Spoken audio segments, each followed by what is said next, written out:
Moguda la tercera divisió dels tres primers només ho va guanyar el Barça B, que va superar el Sant Andreu en el derbi barceloní. És la primera derrota andreuenca a casa d'aquesta temporada. Els de Guardiola han superat el Reus, que va obtenir un empat sempre meritori, però en aquest cas insuficient, al camp de la Rapinenca.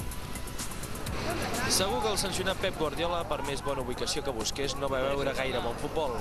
Joan Gaspar i els 2.000 espectadors que es van reunir al Narcís Salà van veure la part negativa dels derbis. Moltes expectatives, però poc joc.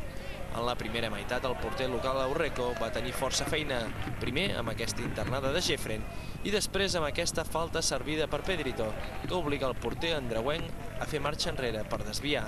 L'únic gol del partit arribaria en una altra ocasió a pilota parada. Després d'una sèrie de rebots, Emilio Guerra sorprenia Aurreco amb aquesta rematada fluixa, però que entra ajustada al pal. És el setè gol de l'andalús aquesta temporada.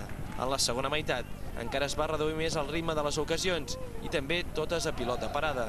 Però en aquest cas van ser els de Nacho González els que van donar feina al porter Uller. L'oportunitat més clara en un córner rematat per Jorge Recio, massa alt, quan ho tenia tot a favor. La nota negativa va ser la lesió d'Urbano, que es va lesionar en aquesta topada amb Lanzarote en el mateix genoll en què l'any passat va tenir una tríada. Al final, Pep Guardiola va poder baixar per felicitar els seus jugadors. Tothom parla de que el Barça ve fora de casa i tot això, però també s'ha de destacar totes aquestes coses, que juguem amb gent molt jove, i que estic encantat des del primer a l'últim dia de com estan comportant. Aprofitar la vinentesa pel fet que hem guanyat, perquè així no surt una excusa que els àrbitres ja comencen a estar cansats.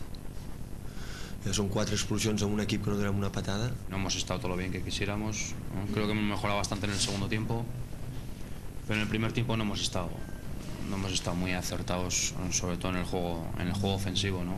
Cal destacar també que el Sant Andreu va donar a la Marató de TV3 la quantitat que va ingressar en concepte de drets de retransmissió.